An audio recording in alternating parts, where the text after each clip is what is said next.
Hey guys, Uncommon Ramen here with another deck tech for TCG Tuesday. I am not going to be bringing any more of the new Capenna, or at least not for this week, or maybe even next week. Till a little bit later. Anyway, I figured I'd do another deck tech for Commander. I chose to do a mono black, but before I get into it, if you like the videos, please go ahead and hit the like and subscribe button. If you want to see more content as it releases, hit that bell icon so that you get notifications that I am releasing new content. And also, if you feel the need to support me, hit me up on my Patreon at patreon.com/uncommonramen, capital U, capital R. I do all of this in my free time, so any amount of support can help me bring more of this content to you more often. So today I decided to go with a mono black, which I don't typically do monocolors because I think that you limit yourself pretty badly on cards when you do monocolor. I can't remember who it was. There was a pro player who said that if you add more colors to the deck, you have more of the top cards by percentage in your deck, because you'll have, as opposed to 10 of the top best black cards, you could have 5 of the top best black cards and 5 of the top best red cards, which gives you a better smattering. Now, that isn't obviously horribly accurate, but there is some truth to that. However, I really wanted to try out this new commander, or not new commander, but this commander that I had laying around, which is Crick, Son of Yawgmoth. He costs 4 and 3 Phyrexian black mana. He's got lifelink, and for each black mana in a cost, you may pay 2 life rather than pay that mana. And whenever you cast a black spell, you can put a +1/+1 counter on Crick, Son of Yawgmoth. So basically what he does is he turns all the cards in your hand into Phyrexian black cards. So you have alternative ways. It allows you to kind of abuse your life total as a resource. So the way I built this deck was to do just that: abuse your life total as a resource, and kind of to really take advantage of big mana. So we're going to jump in here. First, we're going to start with the creatures. There's quite a few creatures in here. Just separate those really quick. Here we go. Starting with Asmodeus, the Archfiend. Asmodeus has Binding Contract. If you would draw a card, exile the top card of your library face down instead. For 3 black, you can draw 7 cards. And for 1 black, you can return all cards exiled with Asmodeus, the Archfiend, to their owner's hand, and you lose life. You lose that much life. So this kind of plays out like a very strange Necropotence, in a sense. But it's a good card to have if you don't have Necropotence, or if, well, basically if you don't have Necropotence. So Asmodeus, the Archfiend. Next up, we have Ira of First of Locktwain, 3 black mana for a 2/3. Whenever she or another black creature enters the battlefield under your control, each opponent loses 1 life and you gain 1 life, and then you can tap her to sacrifice another black creature to draw a card. So she's got a little bit of draw card in her, albeit pretty restrictive. But really, it's about every time black creatures or herself enter the battlefield, each of your opponents lose 1 life and you gain 1 life. So it's super good in this deck. We want to start out the game by nickel and diming our opponents as much as we can, using Extort or IR of Locktwain, or Veto, or Exquisite Blood, Sanguine Bond, you name it, to try and bring their life totals as low as we can get them, so that we can get that final sweep in. Next, we have Basilica Screecher. It is 2 for a 1/2 flying with Extort. It's basically in here for the Extort. We have Blood Artist, 2 for a 0/1. Whenever Blood Artist or another creature dies, target player loses 1 life and you gain 1 life. So this is taking advantage of. It's not really extort at this for this one, but it's an aristocrat trigger. But it does kind of fall into that making your opponents lose life, so that you can bring them down slowly. Next, we have Chainer, Dimension Master.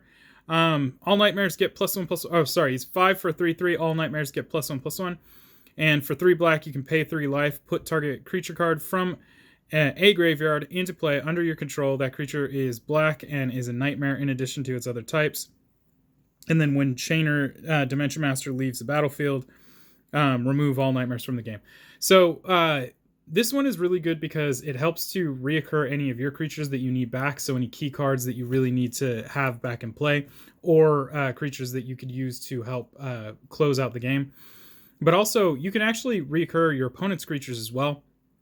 So if they, for whatever reason, end up with something really large or game-changing in the graveyard, you can bring it back with Chainer and bring it up to your side. The downside being when Chainer dies, all those nightmares die. But it's an interesting concept, and there are ways to protect Chainer if necessary. Next, we have Cryptghast. Cryptghast is 4 for a 2/2. It has Extort, so we definitely have it in here for the Extort, but we also have it in here because whenever you tap a swamp for mana, you add an additional black mana to your mana pool. So we're trying to get that big mana. We want to make up as much mana as we possibly can very quickly, so that we can put in some of those X spells that can shut out the game, like Torment of Hailfire or Exsanguinate. Next we have Dauthi Voidwalker, 2 for a 3/2 Shadow. If a card would be put into an opponent's graveyard from anywhere, instead exile that card with a void counter on it. And then at any point in time, you can tap and sacrifice Dauthi Voidwalker to choose one of the exiled cards an opponent owns with a void counter on it, and you can play that card without paying its mana cost. So it doubles as graveyard destruction. So if anybody's playing a deck that really, really focuses on their graveyard, this will make sure that their graveyard is gone. And then on top of that, you can actually sacrifice this to bring a card from anybody's graveyard that had a void counter on it and play it for free. So you can get some of their big cards, or maybe a situational board wipe, or some key piece that can help make your deck run a little bit smoother. There's a lot of really fun, versatile ways to use this. Next we have Dread Presence, 4 for a 3/3. Whenever a swamp enters the battlefield under your control, I get to choose one. Either draw a card and lose a life, or Dread Presence deals 2 damage to any target and you gain 2 life. So there isn't one single option on here that's good. These are both incredibly good. So it's very situational. Yes, you want to draw cards as often as possible, and since we're using the life total as a resource, it's not a big deal to lose the life. But don't shy away from dealing 2 damage to any target. Early game or mid game, you can get rid of some annoying creatures, or even just straight to your opponent's head with this card, and then you gain 2 life. So it's just another way to gain life and deal damage. Next we have Grey Merchant of Asphodel. This is it's 5 for a 2/4. When Grey Merchant of Asphodel enters the battlefield, each opponent loses X life, where X is your devotion to black, and you gain life equal to the life lost this way. This is a phenomenal way to get your life total back up. It's also, depending on at which point in the game you play this, a great way to deal a heavy amount of damage to each of your opponents and gain a lot of life.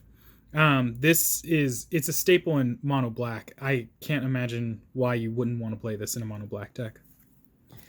Next we have Nirkana Revenant, 6 for a 4/4. Whenever you tap a swamp for mana, you add an additional black mana, and then Nirkana Revenant has the Shade ability, which is tap a black to give it +1/+1 until end of turn. So it can get potentially huge, especially in a big mana deck. But really, again, what it's in here for is the additional swamp, so we can tap and maximize just as much mana as we possibly can get out of this deck, so we can get some really swingy turns. Next we have Opposition Agent. It's 3 for a 3/2 flash. You control your opponents while they're searching their libraries. While an opponent is searching their library, they exile each card they find.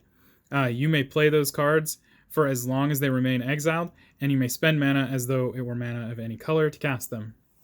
This has a lot of benefits. It can straight up stop tutors and fetching.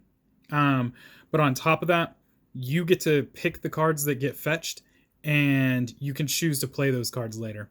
So you can get some linchpins out of their deck if you want to, or you can pick out stuff that would help benefit your deck.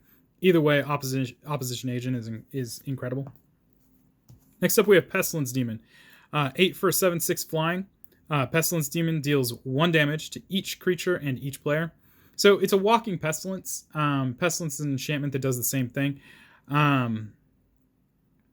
This is really good at ridding the table of smaller creatures, and if you wanted to dump a lot of mana into it and kill the Pestilence Demon in the process, you could actually outright kill most of the table.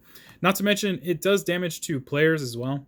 So you could direct it, you could just dump a lot of mana into it so that you can deal a lot of damage to players too. But keep in mind that it also targets you, so you will lose life as well. Next up, we have Pontiff of Blight. 6 for 2/7. It has Extort, and then other creatures you control have Extort. So this is a very key card in this deck. You want this in play pretty quickly. This allows you to set up a very large Extort engine, and as long as you have the mana to pay for it, you could come close to closing out a game, if not doing so, with this card alone. And because we're doing big mana, this is really easy to feed into other creatures to allow for the Extort engine to go. It's just a really solid card. Next up, we have Reaver Demon. 8 for a 6/6 flying. When it comes into play, if you played it from your hand, destroy all non-artifact, non-black creatures that can't be regenerated. So it's a body that is a board wipe for non-black, non-artifact, which is... it can have its downsides, obviously. If you're playing against somebody who's playing black artifact or blue artifact or black blue artifact or black, any combination of black and artifact, then you're not getting a full board wipe, but it still does some work. Next we have Sangromancer. 4 for 3/3. It is flying. Whenever a creature an opponent controls dies, you gain 3 life, and whenever an opponent discards a card, you may gain 3 life. This is a good way to get your health total back up, especially if you have like Pestilence Demon in play. You can start taking out some of the smaller creatures, as long as you don't put 3 into it and kill Sangromancer in the process, although you could. She would still see the triggers. So it's a good way to get your life total back up by killing a ton of creatures. But in general, just even one-off hits will help you gain life back with this card. So it's just a really great card, especially again since we're using our life total as a resource. Next up we have Scourge Familiar. 5 for a 3/2 flying. You can discard a card to add a black mana to your mana pool. Things like Asmodeus and Necropotence are going to allow you to draw a whole bunch of cards, and sometimes not all those cards are playable, and sometimes you just don't want to play all those cards. So what else are you going to do with them? I suppose you could play things like Reliquary Tower or Thought Vessel so that you don't have a hand cap, but at the same time, you could also just turn those cards into resources by discarding them with Scourge to add black mana to your mana pool. It helps, again, to reinforce the big mana. Next up, we have Thrall Parasite. 1 black for a 1/1 Extort. And then you can tap it to pay 2 life to remove a counter from target non-land permanent. This is phenomenal in a lot of ways. First off, the Extort is really great. It's only 1 cost for a 1/1. But on top of that, tapping and paying 2 life to remove a counter from target non-land permanent, it can be potentially game-changing for whatever permanent you're removing this counter from. If it's a 1/1 counter, okay, so you made it smaller. Let's say it's a flying counter, a first strike counter, so on and so forth. It removes that completely. But there are other counters too. For instance, Planeswalker loyalty counters.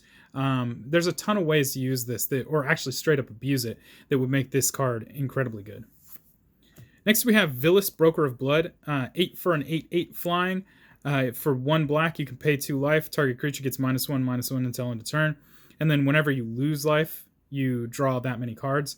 So this is super good with Necropotence, Asmodeus, his own ability. Anything in here that is causing you to lose life suddenly becomes a draw card engine as well. So he kind of walks around almost like a Yawgmoth bargain, because as soon as you pay the life, you draw that many cards. So it's a little bit different from Necropotence and Asmodeus, where you have to wait. And if you have Villis, Broker of Blood, and Asmodeus in play at the same time, yes, you won't be drawing those cards, but at least you're putting them off to the side as a buffer. So if you want to draw them later, you can. I think it's just a phenomenal card. Next up, we have Viscera Seer. 1 for a 1/1. You can sacrifice a creature to scry 1. You're going to need sack outlets in here, and there's quite a few, especially if Asmodeus stops being a good payoff. If you have Necropotence and Asmodeus out at the same time, they don't work together. They actually are very abrasive to each other. So Viscera Seer is a good way to sack that Asmodeus so that you can utilize Necropotence correctly. And then finally, we have Veto, Thorn of the Dusk Rose. It is 3 for a 1/3. Whenever you gain a life, target opponent loses that much life. And then 3 and 2 black creatures you control gain lifelink until end of turn. The top part is the same text as Sanguine Bond, so it can couple with Exquisite Blood for an infinite combo. The bottom part, 3 and 2 black to give all your creatures lifelink. Really good for getting the life back after you've lost it, just so you can keep bolstering your life total and continue abusing that concept. Next thing we're going to look at is instants. Let me just get those aside. There's not as many instants as there are sorceries, and really a little light on the instants because as far as utility is concerned, I found the sorceries a little bit more useful. So at the very top, we got Cobble Ritual. Cobble Ritual on its own is a worse dark ritual, but with Threshold, you can get 5 black mana as opposed to the 3 black mana, so it can be a better dark ritual. Underneath that, we have Dark Ritual, which is 1 black for 3 black mana. Just a great way to get some of that mana, and especially early game, if your first turn you have a Dark Ritual and Necropotence in hand, you already have the ability to play it. Next, we have Deadly Rollick. It's 4 to exile target creature, but if you have your commander play, it costs nothing. And so this is probably one of the best kill spells in the game, I think. Pretty sure this is one of the best kill spells in the game, which, makes sense via the price for this thing right now. Next up, we have Defile. 1 black, target creature gets -1/-1 until end of turn for each swamp you control. So the two things to realize about both of these is that they both get past indestructible. So with exiling a creature, when you're exiling a creature, it's not destroying it. So therefore, indestructible does not save it. And -1/-1 also doesn't destroy a creature. It just brings it down to 0 toughness, which means that indestructible doesn't save it either. So Defile and Deadly Rollick are really good against indestructible things. Next, we have Infernal Grasp. Destroy target creature, you lose 2 life. It costs 2. It's just a really good kill spell and very cheap. Next, we have Stinging Study. So the commander in this deck has an converted mana value of 7. So Stinging Study, when you cast it, is going to draw you 7 cards and make you lose 7 life, which is a really great way to reset your hand, especially if this is the last card in your hand. But also, it's a great way just to get cards and abuse your life total. Next, we have Undying Malice, 1 black until end of turn. Target creature gains, when this creature dies, return it to the battlefield tapped under its owner's control with a +1/+1 counter on it. So it's a good way to protect your creatures. We could say like Chainer for instance, if you don't want your nightmares to die. Crick, if you don't want Crick to die. Heck, even if you want Villis or Asmodeus to stay, this is a great way to save them. They still die, so the death triggers still happen. However, they just come back. So it's a really good, really great card to bring them back. And then last, we have Vampiric Tutor. I think it's one of the best instant tutors that exists. 1 black, search your library for any card, then shuffle your library, put that card on top, and you lose 2 life. There's really no downside to it. I guess the loss of 2 life, but it's not a big deal. Next, we have Sorceries. There's a lot more in the way of Sorceries.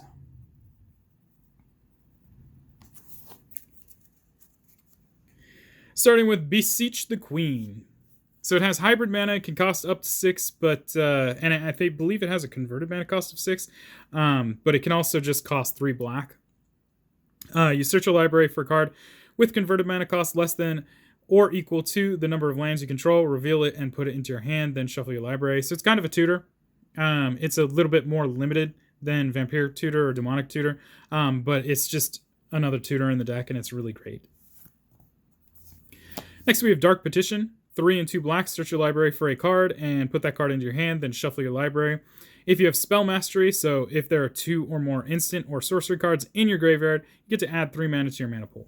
So it at first is just a really bad tutor. It's a tutor for 5. But if you have Spell Mastery, it also basically acts as a tutor and a Dark Ritual at the same time. You still have to pay the 5, but you get 3 black mana back, so it's kind of like you paid 2, and then you can use that 3 black mana to play whatever, even the card that you just tutored for. So it's just another great tutor, if you have Spell Mastery. Next, we have Demonic Tutor, the original tutor. For 1 and a black, search your library for 1 card, take it into your hand, then shuffle your library afterwards. Pretty much the best tutor out there. I mean, even over Vampiric, because you don't lose life, but then Vampiric is instant, and it only costs 1. So I don't know. Actually, both of them are pretty good.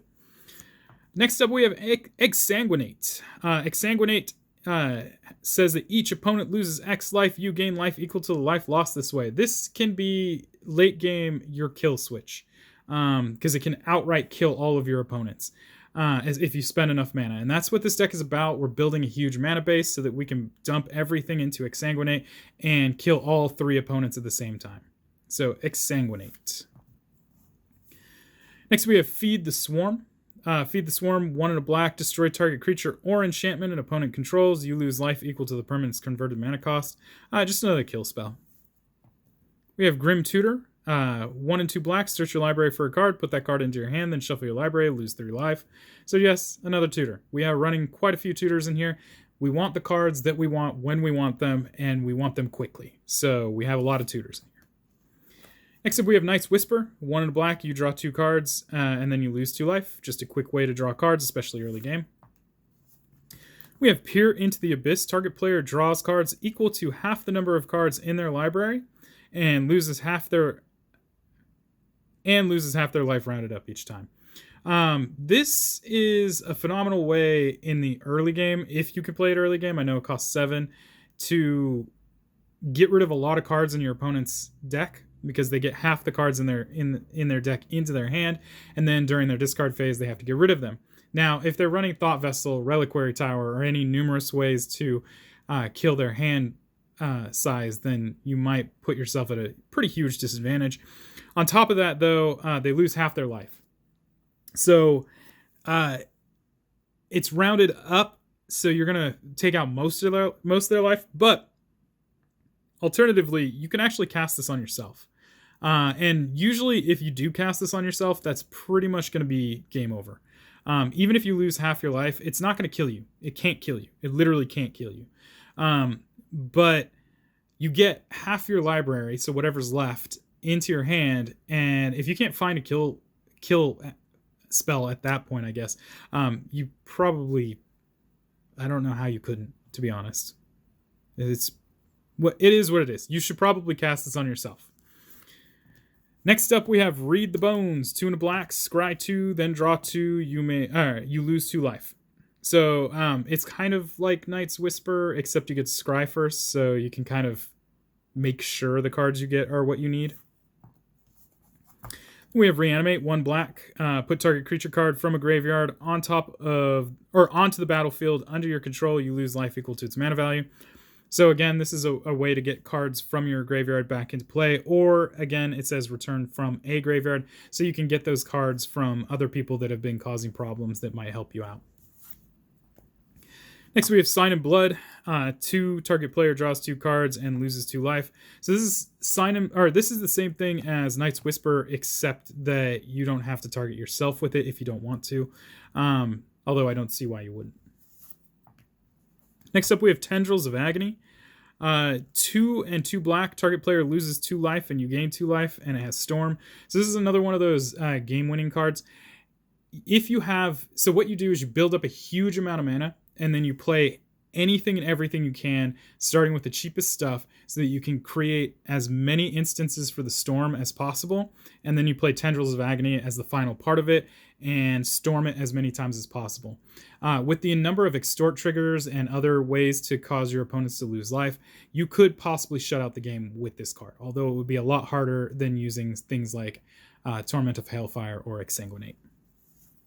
Speaking of Torment of Hailfire, repeat the following process X times. Each opponent loses 3 life unless that player sacrifices a non-land permanent or discards a card. If you watch Command Zone or even I Hate Your Deck, this card has seen a lot of prominent play. It pretty much ends games. Your opponents will discard all of their cards to keep themselves from taking damage, and destroy pretty much everything they have in play to keep themselves from taking damage. And then when they have no choice, they will take the remaining X amount of times in life. So they're also losing a huge amount of life, which pretty much puts you at a permanent advantage. There's almost no way to lose the game after this has been played. And I say almost because it is possible. Next up, we have Toxic Deluge. 2 and a black. As an additional cost to cast a spell, pay X life. All creatures get -X/-X. Super good board wipe. It's not a Meat Hook Massacre, but it's still really phenomenal. Again, abusing the life total. We don't have to pay X into it with mana. We can just pay X into it with our life. It's -X/-X, which means it gets around the whole indestructible rule. It's a board wipe, so its blanket effect means that it gets around Shroud and Hexproof. It's just a really good board wipe. Next up, we're going to take a look at artifacts, and there are a few of these as well. I would say there's more artifacts than there were instants in this deck. Starting with Aetherflux Reservoir.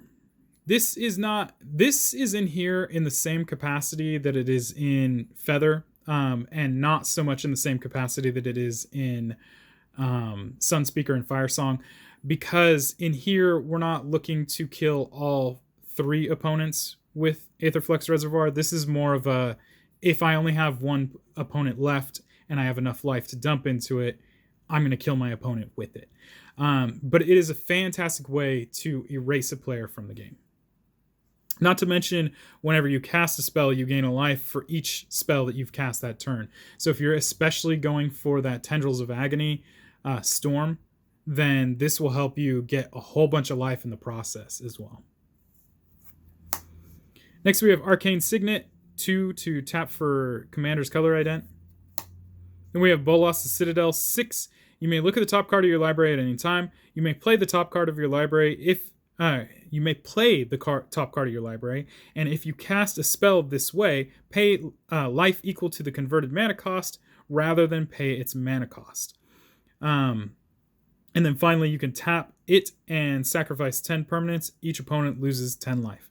So if all of your opponents are under or at 10 or under, and you have 10 or more permanents, you can just straight out end the game with this. But the most important part here is that you get to look at the top card of your library and cast it for life. So throughout the course of the game, if you're spending a lot of time gaining life, and again, we're abusing our life total on purpose, you can start putting into play a whole lot of stuff, and really just put yourself at a significant advantage. Next up, we have Bantu's Monument. 3 black creatures you control. Sorry, black creature spells you cast cost 1 less to cast, and whenever you cast a creature spell, each opponent loses 1 life and you gain a life. So we can reduce the cost of our black creatures, and whenever we play them, we cause a aristocrat trigger where each opponent loses a life and you gain a life. So we're gaining life, making opponents lose life. It's exactly what the deck needs. Next up, we have Chrome Mox. Chrome Mox is pretty simple. 0 imprint. When it comes into play, remove a non-artifact, non-land card from your hand from the game, and then you can tap Chrome Mox to add a mana to your mana pool of the imprinted card's colors. So it's probably one of the best Moxes in my opinion.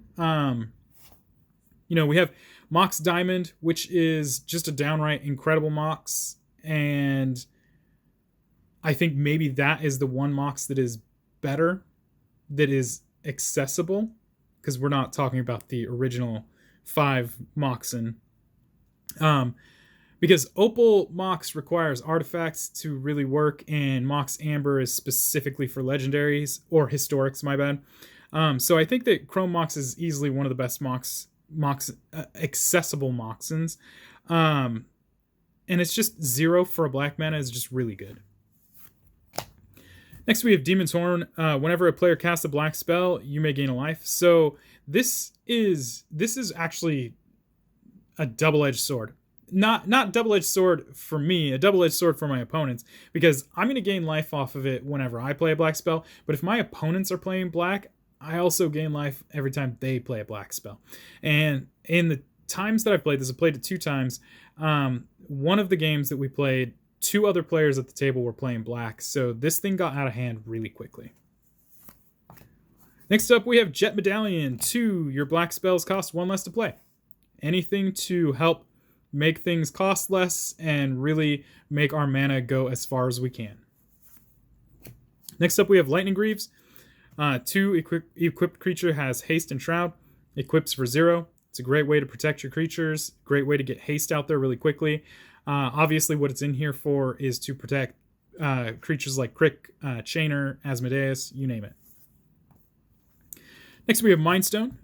2 for 1, and you can tap 1 in it to sacrifice it to draw a card. Next, we have Nyx Lotus. 4 for a artifact that comes into play tapped. When you tap it, you can choose a color and add an amount of mana to your mana pool equal to your devotion to that color. So again, we're really focusing on black pips here and trying to get as much out there as possible so that when Nyx Lotus taps, it's going to create a huge amount of mana. Now, keep in mind that Nyx Lotus was not the original plan. I had originally planned on doing Gilded Lotus, but I felt like Nyx Lotus actually worked better in this deck. And before Gilded Lotus, I was planning on using Jeweled Lotus, but Jeweled Lotus is just really expensive. I don't own one, and to be honest with you, is a one-off versus this thing where I can continuously tap it. So I just think this was the better choice. Obviously, that's heavily dependent on your playstyle. Next up, we have Sensei's Divining Top. It's 1 for 1 to look at the top 3 cards of your library, put them back in any order, or you can tap it to draw a card and then put Sensei's Divining Top back on top of its owner's library. This is a really phenomenal card. It's obvious because it's an uncommon and it's currently, $60, $70 right now. The reason is because it helps to set up your future turns with the first ability. And the second ability helps you get unstuck. If I have Bolas Citadel in play and my opponent plays, or if I have Bolas Citadel in play and the top card of my library is a swamp, then this allows me to tap, draw that swamp, put this on top, use Bolas Citadel, put it back into play, and then use this to check to see if I'm going to get stuck again. So this is just a really fantastic card in this deck, but in general just is a super good card. Next up we have Soul Ring, 1 for 2. Next up we have Swiftfoot Boots. This is the poor man's version of Lightning Greaves. 2 equipped creature has hexproof and haste, equips for 1. This one is just like the Lightning Greaves. It's in here to protect creatures and give that haste, although it's less effective because you have to pay 1 as opposed to the 0 equip cost on Lightning Greaves. Next up we have, last up we have Whip of Erebos. Creatures you control have lifelink. So as I mentioned with the veto, you can tap 3 and 2 black to give all your creatures lifelink because it's super good in this deck trying to get your life total back up. Well, Whip of Erebos just does that by being in play. It's a phenomenal way to rebolster your life total. But on top of that, you can tap 2 and 2 black and Whip to return target creature card from your graveyard to the battlefield. It gains haste. Exile it at the beginning of the next end step. If it would leave the battlefield, exile it instead of putting it anywhere else. Activate this ability only time you could activate a sorcery. So essentially, you could bring something back for 1 turn. Let's say you're about to close out the game, but you really need Scourge Familiar. Here's a way to do it. If you have something in your graveyard that you need temporarily, this is a great way to do it. It's really in here for that top ability, but that bottom ability, you can't just sneeze at. It's a really good ability. Okay, next we're going to look at enchantments. There's several enchantments in here. Starting with Animate Dead. Animate Dead is, I think it's enchant creature card in a graveyard. So again, it does not target your graveyard. So if your opponent played something that was just super good that you need on your side that helps to synergize with your deck, you can do it. Otherwise, you just target your own creatures. I have, in a board wipe situation, had Animate Dead in my hand and Crick in play, so the board wipe sent Crick to the graveyard, and I used Animate Dead to bring him back, just because it helps us avoid the commander tax. Crick is not cheap. He is a very expensive commander, so anything to cheat him back into play, you should use it. So here we have Animate Dead. So in case you don't know, enchant creature card in a graveyard. When an Animate Dead enters the battlefield, if it's on the battlefield, it loses enchant creature card in a graveyard and gains enchant creature card put onto the battlefield. With Animate Dead, return enchanted creature card from the battlefield to the battlefield under your control and attach Animate Dead to it. When Animate Dead leaves the battlefield, that creature's controller sacrifices it, and enchanted creature gets -1/-0. So it comes into play with less power by 1, and if Animate Dead, for whatever reason, gets destroyed, so does the creature, unfortunately. But that is what it is. Next, we have Black Market. 5, whenever a creature dies, put a charge counter on Black Market. At the beginning of your pre-combat main phase, add black mana to your mana pool for each charge counter on Black Market. Again, this is super, super good in this deck. Even if you're not the one who's killing creatures, throughout the course of a 4-player commander game, a lot of creatures are going to die. If your opponents don't take care of this pretty quickly, it can get very out of hand. I've seen it get out of hand on my field as well as other players. And it lends to the whole putting tons of black mana to your mana pool so that you can dump it into a Torment of Hailfire, Exsanguinate, you name it. If you want to use it to bolster your Tendrils Agony, you can do that. Next, we have Exquisite Blood. Whenever an opponent loses life, you gain that much life. So we're going to be forcing them to lose life through a lot of different methods. Extort is one of them. A Grey Merchant of Asphodel, Tendrils of Agony, you name it. This helps you to get that life back so that, they lose life and then you gain that much life so you can bolster your life total. Not to mention, it goes infinite with Sanguine Bond. Next, we have Font of Agonies. Whenever you pay life, put that many blood counters on Font of Agonies, and then you can tap 1 and a black to remove 4 blood counters from Font of Agonies to destroy target creature. It is an enchantment, so it's staying in play. Whenever you pay life, it gets counters. you're going to be paying life all the time. That's the whole point of this deck. And for 1 and a black, you can remove 4 of those blood counters to destroy target creature. It's spot removal. So it is a super synergistic spot removal card. If you're playing this deck, you have to play this card. It is just a great way to deal with your opponent's big, mean, horrible creatures. Next up, we have Greed. 3 and a black. You can pay a black and 2 life to draw a card. This is to help you get unstuck, or if your Necropotence died, this is a great way to do it. Asmodeus died, this is a great way to get, back into it. It's not super efficient, but it's also sometimes the only option. We'll just put it that way. Greed is a fantastic card. Next, we have Necropotence. For 3 black, you skip your draw phase, and whenever you discard a card, exile that card from your graveyard. So anytime a card is discarded, it's gone. And you can pay a life, exile the top card of your library, face down, put that card into your hand at the beginning of your next end step.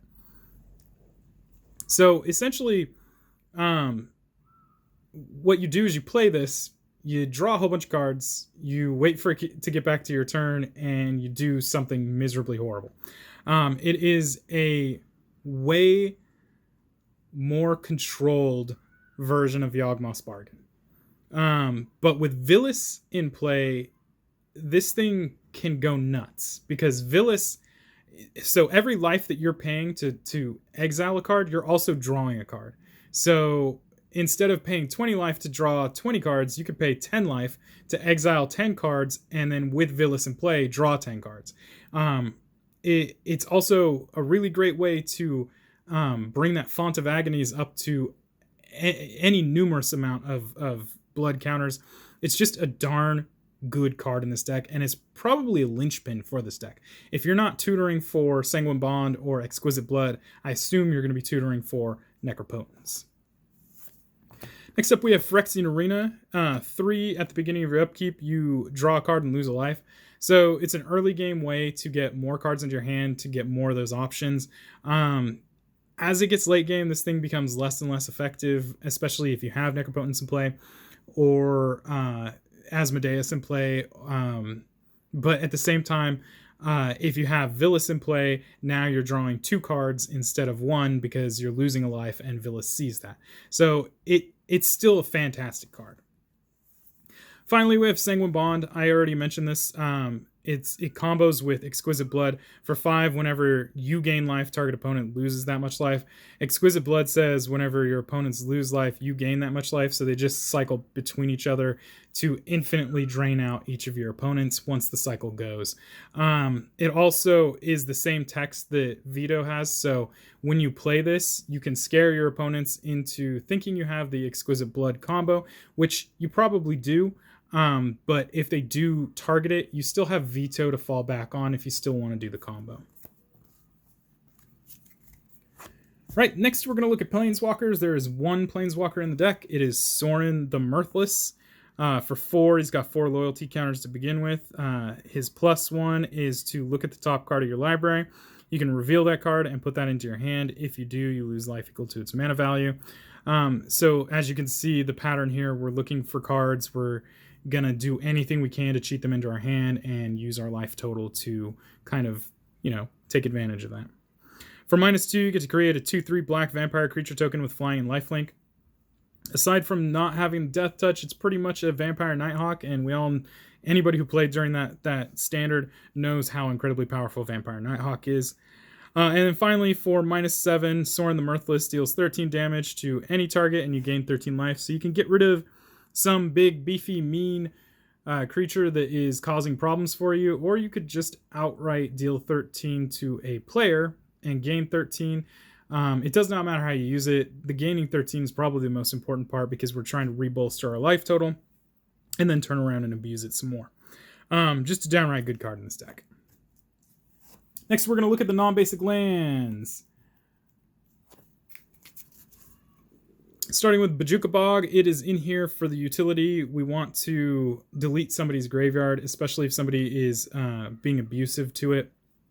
For Muldrotha players, getting rid of their graveyard can be a death sentence for them. Then we have Cobble Coffers. You add a black mana to your mana pool for each swamp you control. This combos with Urborg, Tomb of Yawgmoth very well and just makes this card go nuts. Next, we have Cobble Stronghold. Cobble Stronghold is the poor man's version of Cobble Coffers for a couple reasons. First off, Cobble Coffers cost 2 to tap it and to add black mana to your mana pool for each swamp you control, whereas Cobble Coffers cost 3 to tap to add 1 black mana to your mana pool for each basic swamp you have. So you want to have a lot of basic swamps in this deck to take advantage of Cobble Stronghold, because even with the Urborg Tomb of Yawgmoth in play, it's still not going to turn your non-basic lands into basic swamps. So the one upside, though, is that Cobble Coffers can tap for colorless, whereas, I'm sorry, Cobble Stronghold can. Cobble Coffers cannot. Castle Lochtwain in here to unstuck yourself. If you are in the early game and you are bricking royally, you can pay 1 and 2 black to draw a card and lose life equal to the number of cards in your hand. It's horribly inefficient, but it does help bring those answers into your hand. You can also just take this out for a swamp because it's not completely necessary.